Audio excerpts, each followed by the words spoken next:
Okay, good morning, everybody. This is our first class American literature in the 19th century. I know that some of you will not be able to attend this class, so I decided to uh, record the class and then, send you the link so anyone who wanna watch and listen to this class at any time, because we cannot gather all students at one time, and this is the best way to do it. So American literature in the 19th century. Now I'll read and try to analyze some of the things here. We will start with the first page, 105, and it is titled Literary Nationalism, 1800 to 1840. I'll read and then talk about the stuff that are here. At the beginning of the 19th century, the United States had a population of just over 5 million and claimed 889,000 square miles of land. By mid-century, both the population and the territory had almost quadrupled. Through various treaties, purchases, and wars, the frontier was extended from the Northwest Territory to Oregon, and from Louisiana to the Rocky Mountains, and in the Southwest, from Texas to California. Eastern cities expanded rapidly, and other cities such as St. Louis and Cincinnati experienced phenomenal growth. Chicago grew from a mud flat of 250 inhabitants to a thriving city of nearly 100,000 in a scarcely more than a generation. So this paragraph simply talks about how the United States of America, increased in terms of publication and population.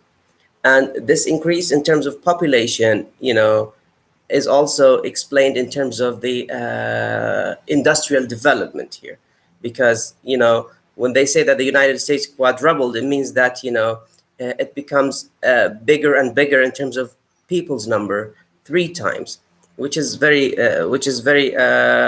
sorry, four times, which is very crazy.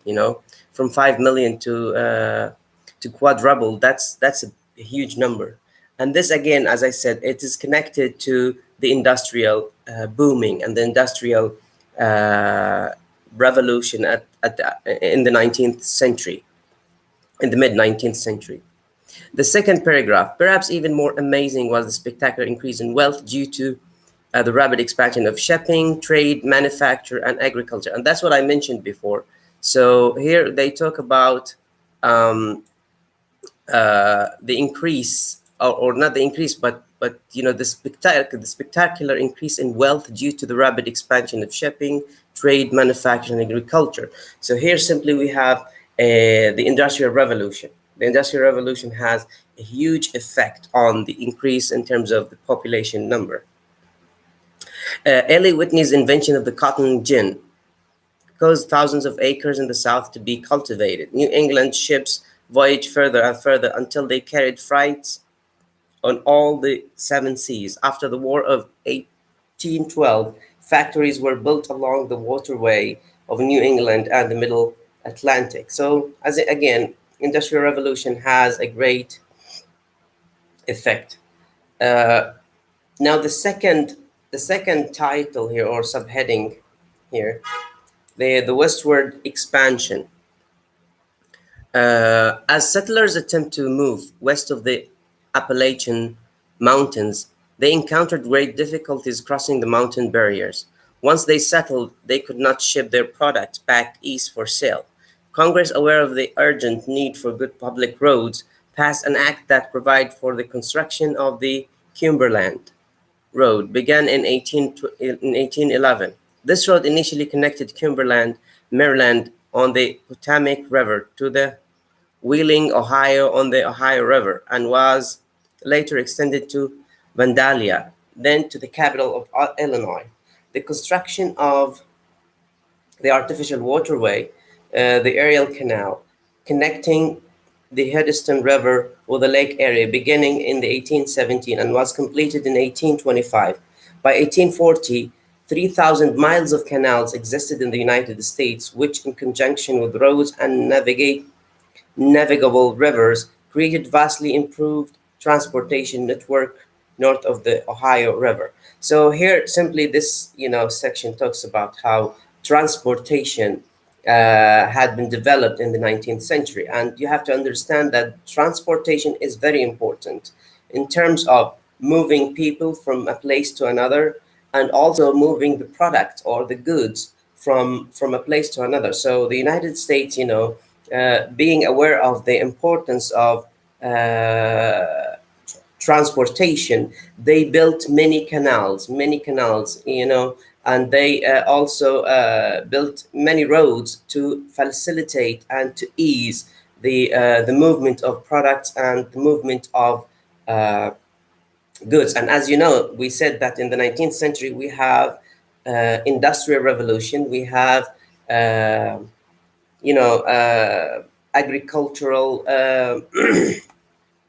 sorry we have the expansion of shipping, trade, manufacture, and agriculture. All these things, require good transportation, and that's why they were very aware of this thing. Now I'll continue to and go to the next page. Such tremendous growth, however, was not without its devastating effects.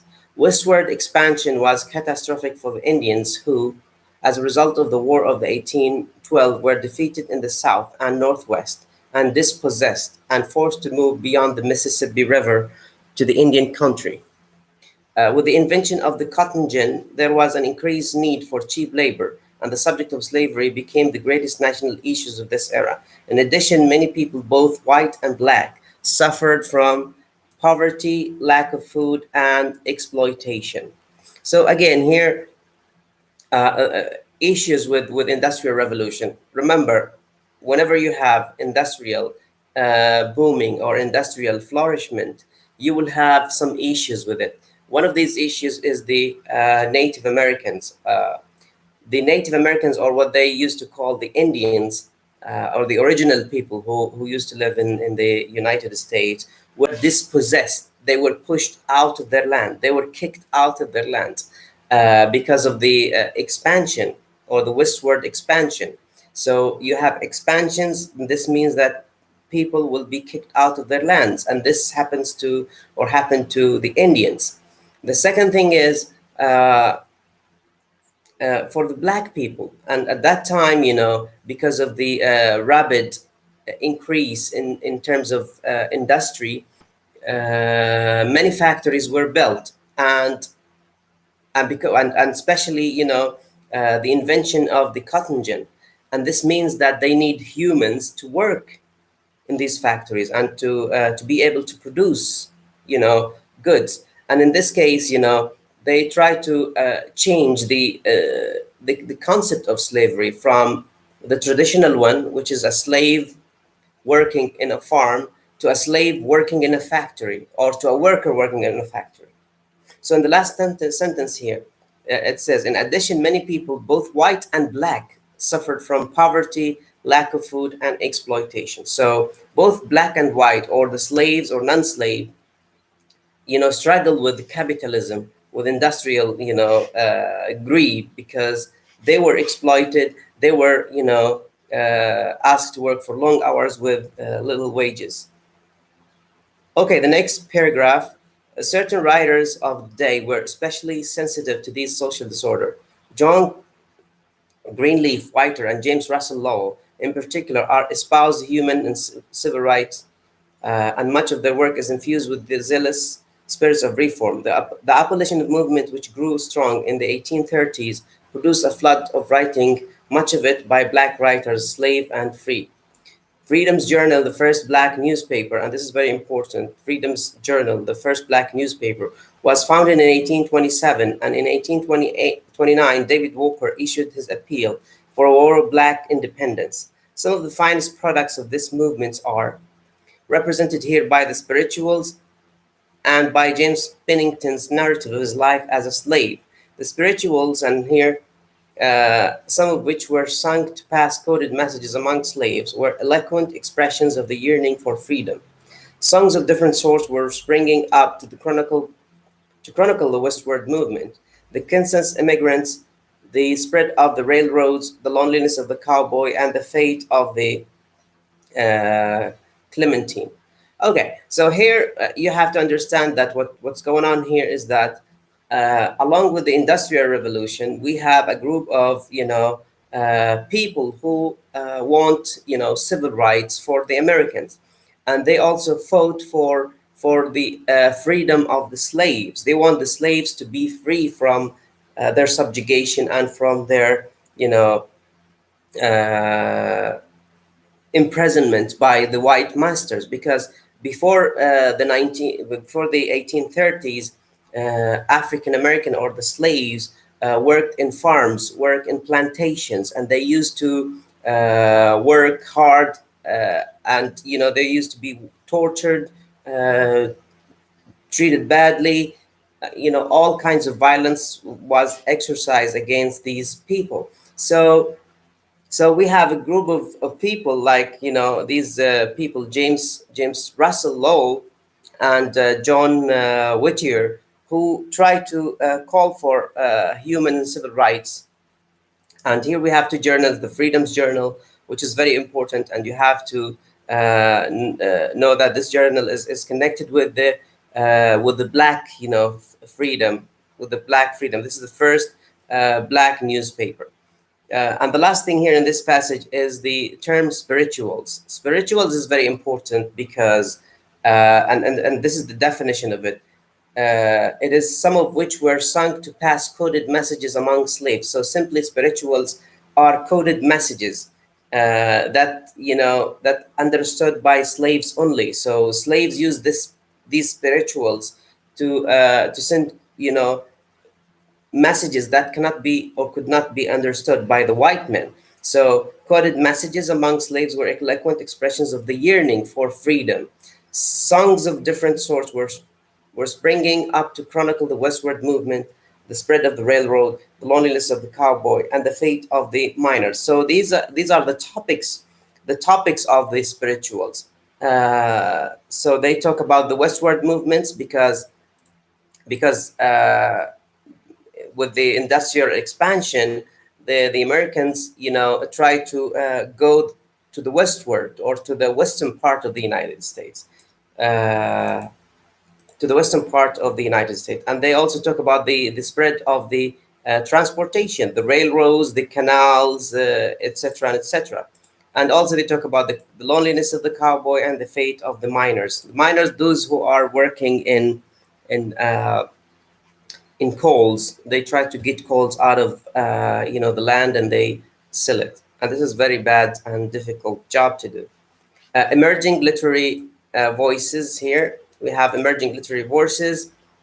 The material growth fostered cultural expansion, creating a climate in which writers could forge a new literature, a literature typically American in theme and setting, and often characterized by the nation's mood of youthful optimism. So here they talk about how literature was affected by the industrial booming. Okay, and one thing that the United States of America and the writers over there try to create is a new literature, and this is very important. They try to forge a new literature or create a new literature that is different from the European literature. They want to be dissociated or disconnected from the European influence, and they want to create something that is national, something that represents, the nation's mood of youthful optimism. Youth because, or youthful optimism because it's a new literature, something that is different from the European literature. It was time for literary declaration of independence. And here again, independence from who? They want to be independent from the European, models, as mentioned here. For the emergence of imaginative literature that no longer imitated European models but blazed its own trail. So they no longer want to imitate the Europeans.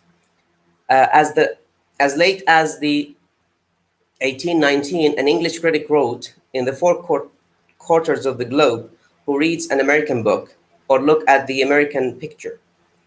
And this is very, this is very offensive here, to find an English critic talking about American books, and how, Americans do not produce, or they did not produce, or they were not successful in producing, books. So he's asking here, who reads American books, because he believes that there is no American book that is worth reading. And this is an English critic, so simply he is from Europe. The question stung national pride. Ironically, within 2 years of this challenge, three three distinctively American works appeared. And here these are the works that can be read as a response to this, claim. The Sketchbook by Washington Irving, The Spy by James Fenimore Cooper, and the poems of William Cullen Bryant. These works won high esteem and large readership among Europeans, and a golden age of literature was launched in America. So simply these books that came here were a response, or show that the person who criticized America for not having books, now was silenced by the publication of these books. So we have three books published. Because of the publication of these books, it proved that America can produce something that has to do with their country, that is nationalistic, and that has to do with the unique nature of the United States, and does not imitate the European models. Washington Irving, here, this is one of the famous American writers. The first professional American writer, eventually gained the respect of the English, who were at first reluctant to recognize his literary genius. Although he was never totally free of European influences, much of his writing is uniquely American in its themes, good humor, of American eccentricity, and special where is it? And special feelings of for setting and local customs. Now, this is very important. Why? Because most of the American writers focus on these things. So simply when they write their literature, they focus on American themes. They focus on America or the United States as the setting for their work. They're not concerned about Paris or London or any European country. They want to focus on the American setting and nothing but the American. So, and this is, by the way, the characteristics of the characteristic of the American literature in the 19th century, is that they want to create their own literature, something that is uniquely American. He wrote highly complimentary biographies of Christopher Columbus and George Washington, but his greatest contribution were his fanciful creation of Rip Van Winkle, H.F. Crane, and hosts of other features that soon became part of the American folklore. So again, all these works that are mentioned here, focus on the American folklore. Folklore because, as I said, remember, in the 19th century, literature focuses on the American locale, the American setting, the American themes. They are not concerned with the European themes. They are not concerned with London or Paris, but they are concerned with America. After The Spy, a novel of the American Revolution, James Fenimore Cooper wrote The Leather Stocking Tales. The Dealer Slayer is one of these novels, which depict his romanticized vision of the novel savage, the heroic frontiersman, and the unsurpassed beauty of the American wilderness. Though authors have delighted in poking fun at Cooper, Mark Twain called his characters corpses, his Indian cigar stores, and his dialogue book talk, he's still among the most widely translated and most popular American authors. So simply here, this American writer, James Fenimore Cooper, and his works here, again, talk about the American wilderness. So it means that it's American, his work that has to do with the American setting. And all his themes focus on the American way of life. Okay, so they also talk about the heroic frontiersman.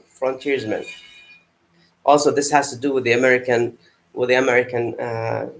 setting. Poems by William Cullen Bryant. So first, if you remember here, we talk about Washington Irving. Second, James Cooper. Third, here we have poems by William Bryant. Included Thanatopsis, written when Bryant was only 17, and To a Waterfowl. The volume marked the first published verse of stature by an American. Bryant's skillful lyric and his abiding theme of nature of the New England setting. Here again, so his themes, his skillful lyrics, and his abiding themes of New England settings have earned him the reputation of one of the most great American nature poets. Now, here you have to understand that New England referred to the United States. England is England in Europe. But when we say New England, and remember this, New England is the United States, or is another word for the United States. So his poetry focuses on the United States, focuses on the New England rather than the Old England or the United Kingdom. Some of the best poets of his period have been called the Fireside Poets, so named probably because of their congeniality and gentle persuasiveness of their finest verse. These poets, and again, we have another, group of American poets uh, who also are called the Fireside Poets.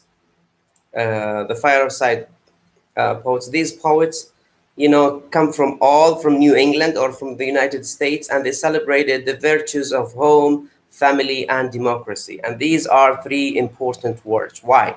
Because American literature focuses on home. Home means they focus on the United States.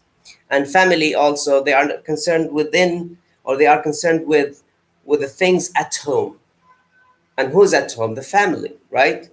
And then democracy. Democracy is one of the things that the 19th century literature, especially at the beginning of the 19th century literature, was concerned with. So Americans were concerned with democracy because in the past they were controlled, and they were colonized by the British Empire.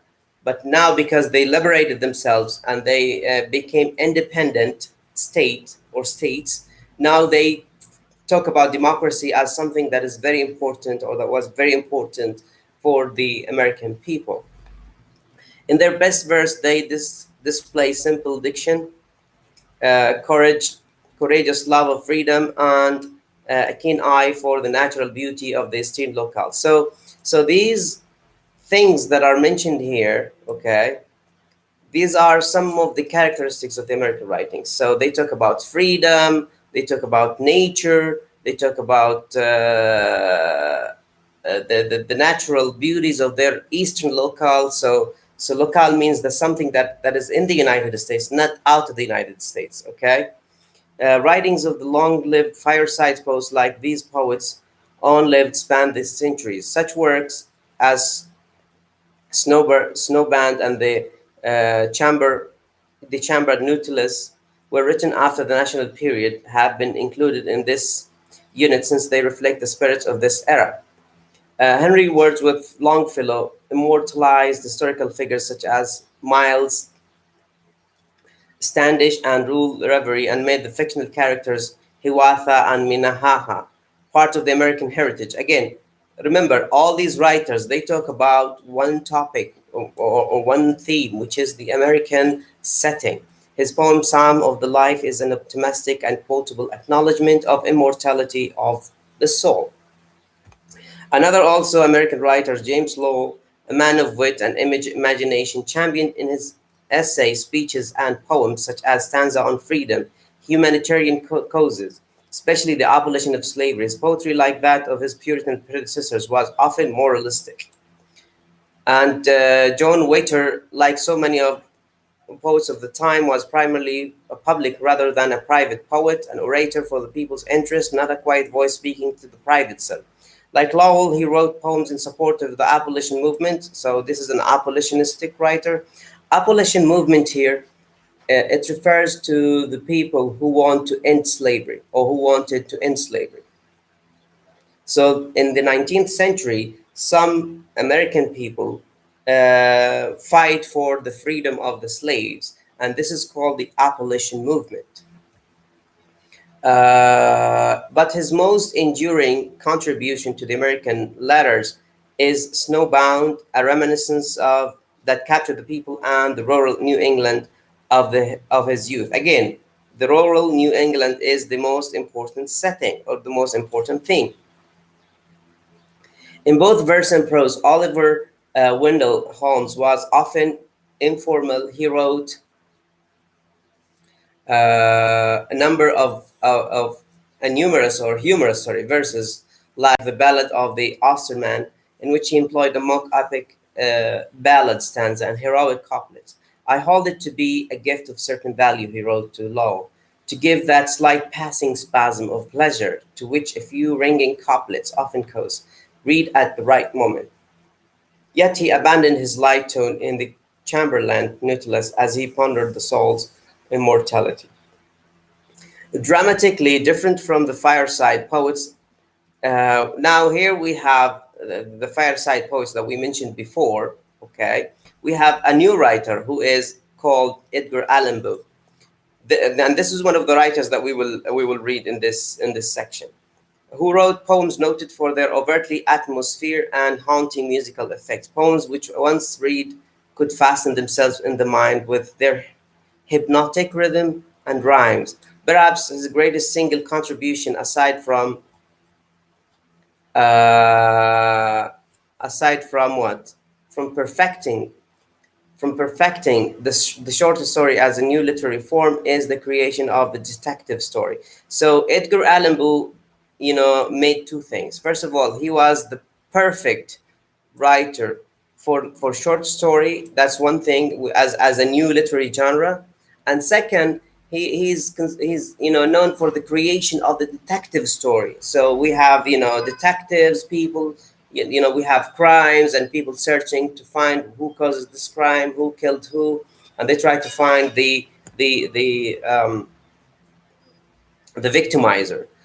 Perhaps the myth of the frontiersmen symbolizes the essence of this period, for the ever expanding frontier gave an optimistic sense of destiny that largely shaped the peoples and the literature of the youthful America, and the writers of this era remain the pioneers of our literature.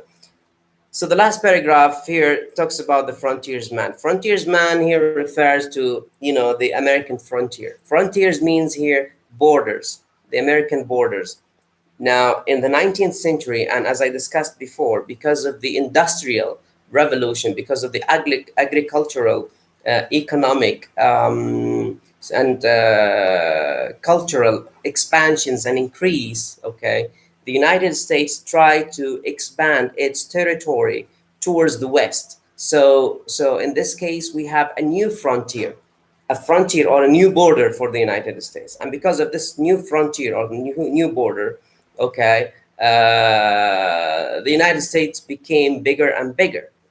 But again, this became a topic for literature. So the literature of the United States talk about the frontiersman, or the expansion of the United States to the west or westward. All right.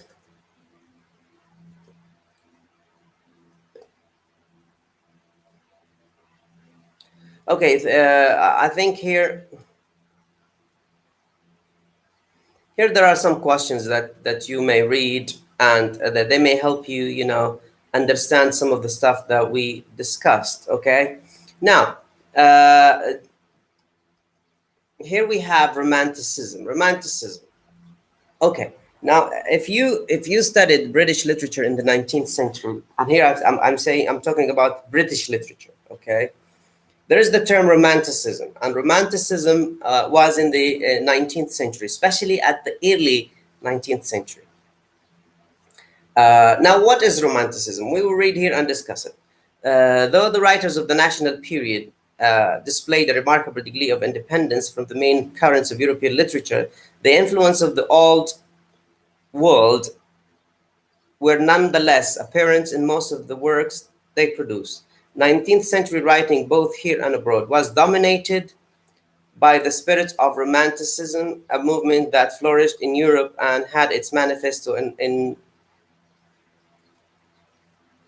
manifesto, the lyrical ballads, written in 1798 by the British writer William Wordsworth and Samuel Coleridge.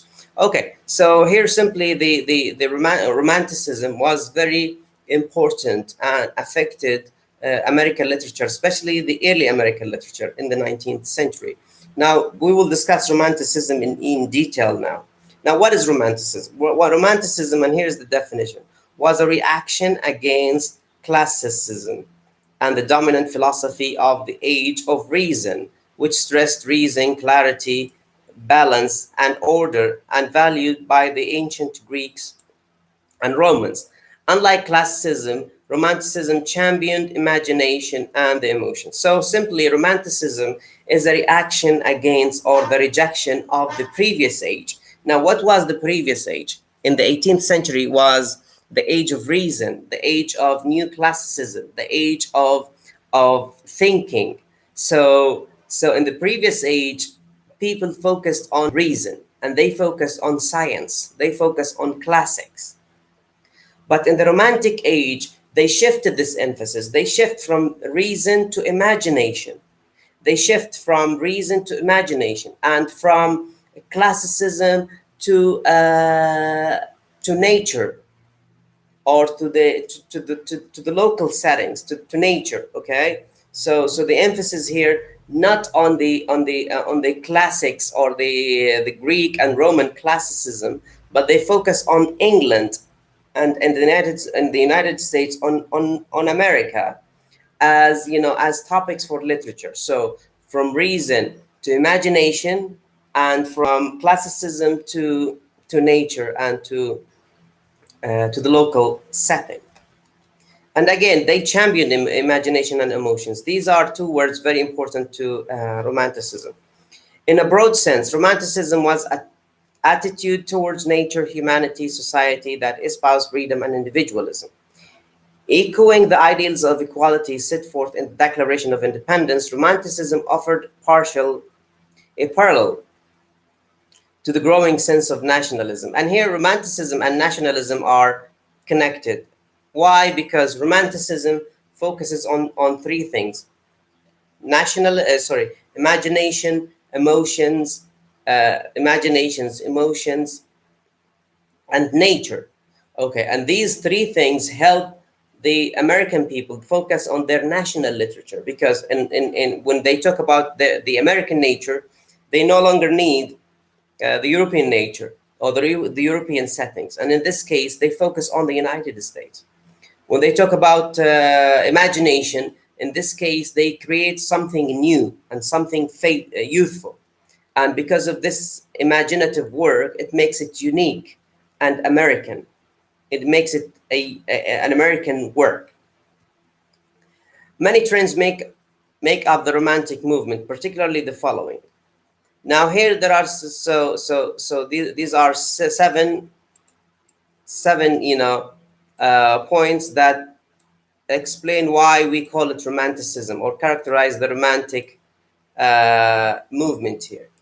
First of all, Romanticism, emphasis on imagination as a key to revealing the innermost depth of human spirit. So imagination, the ability to create by your own self, and reflects the human spirits, or the internal, the depth, or the internal side of human beings. Second, the greatest interest in the picturesque and exotic aspects of the past. So they talk about the past, but the past they are talking about is not the past, is not the Roman or the Greek past, but it's the past of the United States, the past that has to do with the country itself, not the past that has to do with the Greek and the Roman classicism.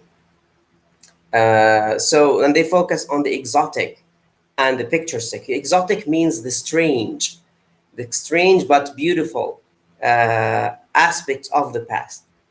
Three, an enthusiasm for portraying national life and character. So they focus on nationalism and national life. They focus on the characters who are living in America. They focus on the people who live in America. They are not concerned with anyone outside the United States.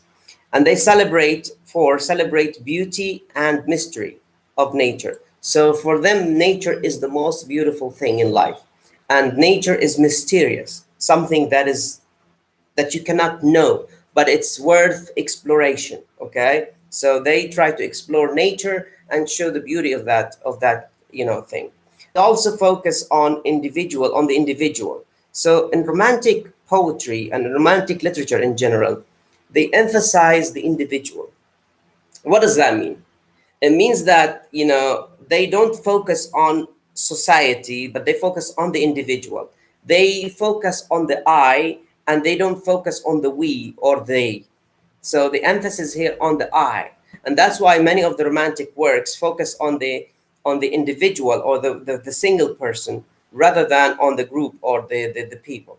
And they are fascinated with the supernatural and the Gothic. And this is very important. Why? Because Romanticism, was very interested in the supernatural and in the Gothic, which means that they are concerned with jinnis, with ghosts, with all these crazy stuff. Okay, and they also are concerned with old buildings, castles, dungeons, places that are haunted by ghosts and by jinnis. Okay, these are crazy stuff, and they are concerned with these crazy supernatural and Gothic stuff. And lastly, a sense of idealism. So again, idealism here, and that this is something that you cannot achieve, the ideal or idealism. And that's why the only thing to reach idealism is through imagination. So imagination and idealism are somehow connected. Romanticism was not confined to literature. With the new emphasis on individual dignity and human rights came attempts at social reforms such as feminist movement and the abolition. The Gothic revival and architecture adopted medieval building styles whose design, which included points, arcs, and flying buttresses, carried the eye and the imagination upward and beyond. Here, is the explanation of the Gothic revival, the Gothic revival in architecture. Gothic, as I said, it talks about something that is supernatural and crazy or scary, like crime, haunted places, places that have jinnis or ghosts, something that is so scary and fearful. American music, though still in its artistic infancy, borrowed romantic motifs from abroad. Painting, especially that produced by the groups known as the Hudson River School, depicted the sweeping grandeur of the American landscape. One such work, Thanatopsis by Asher Durand, which its breaking panorama of natural beauty captures the romantic awe of nature that is portrayed in many of the literary and artistic works in this unit. Romanticism characterized the work of America's first group of great imaginative writers, and here are the writers, the American writers that we mentioned before, by the way. They were influenced by Romanticism. Out of this tradition emerged immortal literary creations such as Cooper's Deerslayers and Ching Cook, men modeled by the Frontiers Wildermen, and Rip Van Winkle, and Tom Walker, figures drawn from national past and from German legend. The eminently romantic works of Bryant look to nature and to the past, to the revealing qualities of the human spirits. Again, they are explaining these points here and how they are connected to the concept of Romanticism. Although he did not share the spirits of the idealism of the three other writers, Edgar Allan Poe drew from many aspects of the Romantic tradition in creating the bizarre plots. And here they talk about Edgar Allan Poe, which is one of the writers that we will discuss. He creates bizarre or strange plots, tormented characters, again, characters who suffer violence, blood, killing, etc., for his short stories and poems. He borrowed from the European Gothic romances. Again, here we have the Gothic element, which is very important. Horror stories, stories that have to do with horror and investigation of the supreme natural, the most famous of which is Mary Shelley's Frankenstein. Poe's preoccupation with the dark, and here this is very important. He was preoccupied or interested with the dark, irrational side of imagination, pointed towards later writers such as Herman Melville and Nathaniel Hawthorne, whose works explore the motives and action for tormented souls. So simply, Edgar Allan Poe focuses on the darker side of human imagination, the darker side of the human imagination.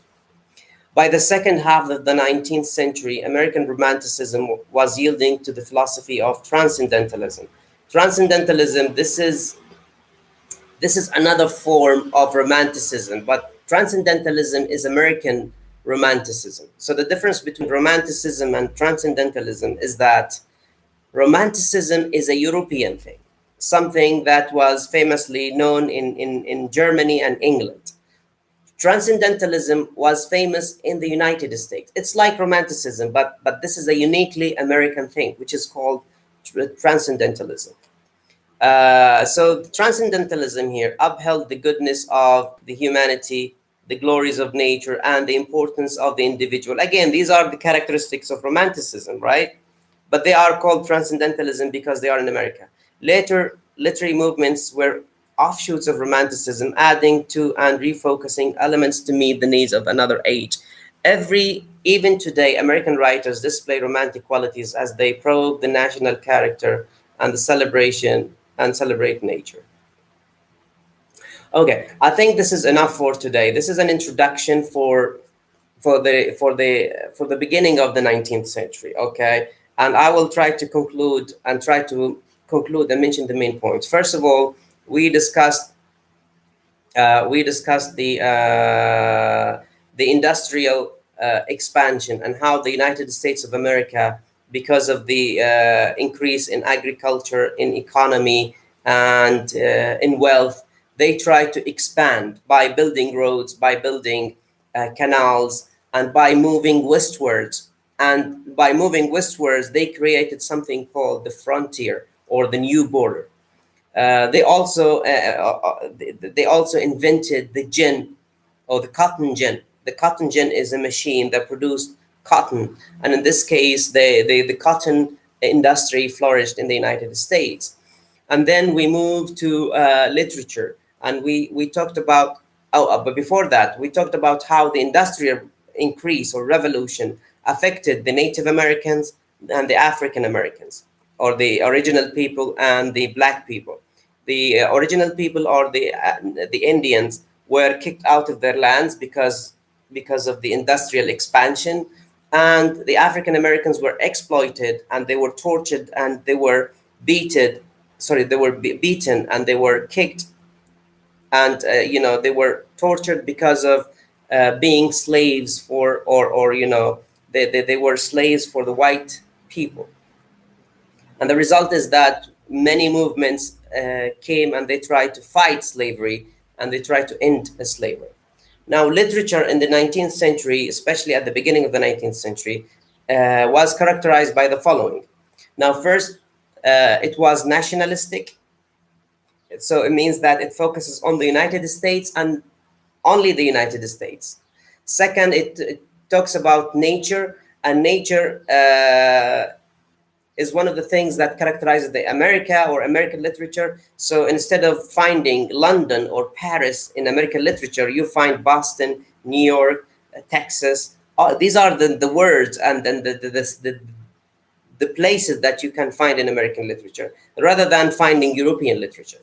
And they also try to break with the European, literature and culture. And then we talked about many writers, American writers, who were prevalent in that period. And finally, we come to the definition of Romanticism and the characteristics of Romanticism. And we said that Romanticism, focuses on emotion, individualism, imagination, nature, and they also romantics or the romantic writers, they focus on the gothic elements, which is the horror stories, the stories that have violence, ghosts, jinnis, etc.